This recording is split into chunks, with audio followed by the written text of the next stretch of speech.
GEC মোড় এলাকায় মহামান্য হাইকোর্টে বিচারাধীন একটি জায়গা জবরদখলের চেষ্টার অভিযোগ উঠেছে একদল দখলদারের বিরুদ্ধে। শুধু জবরদখল নয়, বাধা দিতে গেলে জায়গার দাবিদার ও তার পরিবারের ওপর শারীরিক হামলার পাশাপাশি অস্ত্র প্রদর্শন করে প্রাণনাশের হুমকি দেওয়ারও অভিযোগ পাওয়া গেছে।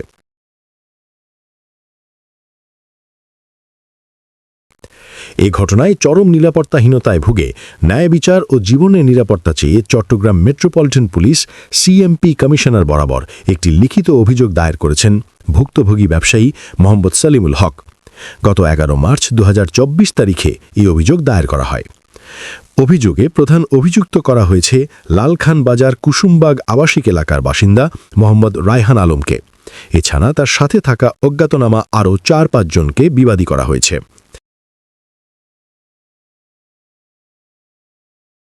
অভিযোগপত্রে উল্লেখ করা হয়, জিইসি মোড়ের উত্তর পশ্চিম পাশে জামান হোটেলের নিচে খুলশী থানাধীন 105 বর্গফুটের একটি জায়গা নিয়ে চট্টগ্রাম সিটি কর্পোরেশনের সাথে ব্যবসায়ী সালিমুল হকের দীর্ঘদিনের আইনি লড়াই চলছে। জায়গাটি সালিমুল হকের মালিকানাধীন বাদশাহ ভবনের সম্মুখভাগে অবস্থিত, যা তিনি ভবন নির্মাণের সময় উন্মুক্ত রেখেছিলেন। পরবর্তীতে তৎকালীন মেয়রের আমলে জায়গাটি অন্য কাউকে বরাদ্দের চেষ্টা করা হলে সালিমুল হক 2003 সালে চশিকের বিরুদ্ধে মামলা দায়ের করেন। নিম্ন আদালতে চশিক হেরে গেলে তারা হাইকোর্টে একটি সিভিল রিভিশন মামলা নং 1960/2006 দায়ের করে, যা বর্তমানে শুনানির অপেক্ষায় বিচারাধীন রয়েছে। ভুক্তভোগীর দাবি, হাইকোর্টে মামলা চলমান থাকা অবস্থাতেই সম্পূর্ণ বেআইনিভাবে গত 18 ফেব্রুয়ারি 2024 তারিখে চশিক উক্ত জায়গাটি অভিযুক্ত মোহাম্মদ রায়হান আলমের নামে বরাদ্দ দেয়। এরপরে এটা বিল্ডিং হওয়ার পরে এরা টাঙ্গি বসে ফেলছে, জায়গাটা আমার মালটাল নিয়ে চলে গেছে সিটি কর্পোরেশনের আনোয়ার সাহেব অবসর এখন। তখন আমি আইনের আশ্রয় নিয়েছি জজকোর্টে আশ্রয় নেওয়ার পরে প্রথমবারে মেয়র মহোদয় তখন মহিউদ্দিন চৌধুরী ছিল, উনি এটা প্রভাব কাটাই হার্জ করে দিয়েছে। এরপরে আমি আপিল করছি জজকোর্টে, পঞ্চম আদালতে। এই কোর্ট আমাকে স্থগিত করে দিয়েছে, আমার পক্ষে রায় দিয়েছে আমার পক্ষে। রায়ের পক্ষে ওরা সিটি কর্পোরেশন হাইকোর্টে মামলা করছে 1960 2006 ইংরেজি সনে। আমি এটা প্রটেস্ট করতেছি, বর্তমানে বিচারাধীন আছে হাইকোর্টে। থাকার পরও এই মামলা জানার পরও সিটি কর্পোরেশন থেকে রায়হান মানে এটা লিজ নিয়ে নিছে আমাকে না জানিয়ে।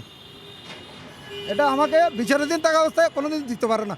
মহামান্য হাইকোর্টও বিচার বিভাগে পেন্ডিং থাকলে মানে এটা শুনানির জন্য অপেক্ষায় আছে, সিরিয়ালে আছে, এরা দিতে পারে না। আবার এখানে আমি ম্যাজিস্ট্রেট কোর্টে স্থগিত করেছি 10 তারিখে 10/3/2026 এখানে স্থগিত করে দিয়েছি, থানাতে পাঠিয়ে দিয়েছি, থানায় স্টপ করে দিয়েছি।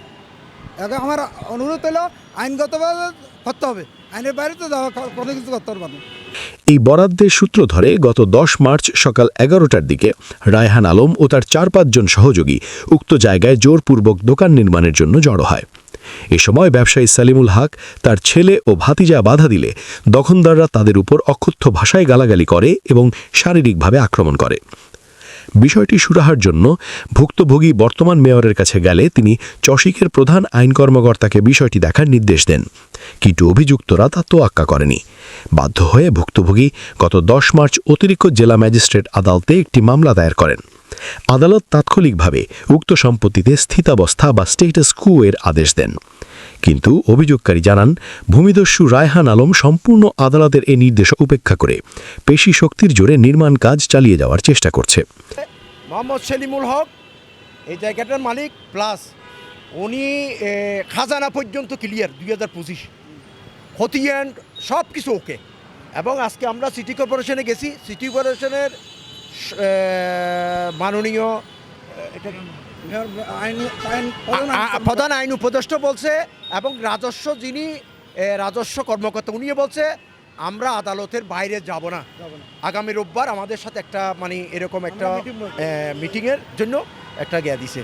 আইনের মারফতে আমরা অগ্রসর হব। আমাদের এখানে আরও জায়গা আছে, আমাদের এই জিসির মোড়ে আমাদের আরও জায়গা আছে, আমাদের গরিবুল্লাহ হাউজিংয়ের জায়গা আছে এবং নাসিরাবাদ পূর্ব নাসিরাবাদ এই কুলসিত জায়গা আছে। তো আমরা এই কোনো মন্ত্রাসীদেরকে আমরা ভয় পাই না, এগুলাকে আমরা কোনো অবস্থাতেই প্রশ্রয় দেব না। আমাদের বাড়ি হচ্ছে অরিজিনাল রাউজান, আমরা এদেরকে ভয় করি না এবং আমরা আইনানুগ ব্যবস্থা করব, যেখানে যেতে হয় আইনের আশ্রয় নেব, এই হচ্ছে আমাদের। আদালতের নির্দেশে খুলশী থানার পুলিশ ঘটনাস্থলে গেলেও বিবাদীরা ক্ষিপ্ত হয়ে কাজ বন্ধ করতে অস্বীকৃতি জানায়। উল্টো তারা অস্ত্রশস্ত্র প্রদর্শন করে ব্যবসায়ী ও তার পরিবারকে প্রাণনাশের হুমকি দিচ্ছে। নিরাপত্তাহীনতায় ভুক্তভোগী পরিবার। পুলিশ কমিশনের কাছে দেওয়া অভিযোগে ব্যবসায়ী সেলিমুল হক বলেন, বিবাদীদের এমন মারমুখী আচরণ ও আদালতের নির্দেশ অমান্য করার কারণে তিনি ও তার পরিবার চরম নিরাপত্তাহীনতায় ভুগছেন। যে কোনো সময় ওই স্থানে বড় ধরনের আইনশৃঙ্খলা পরিস্থিতির অবনতি ঘটতে পারে এবং রক্তক্ষয়ী সংঘর্ষের আশঙ্কা রয়েছে। এ অবস্থায় ন্যায় বিচার প্রতিষ্ঠা এবং জানমালের নিরাপত্তার স্বার্থে অভিযুক্ত ভূমিদস্যুদের বিরুদ্ধে জরুরি ভিত্তিতে আইনানুগ ব্যবস্থা গ্রহণের জন্য সিএমপি কমিশনের কাছে জোর দাবি জানিয়েছেন এই ব্যবসায়ী।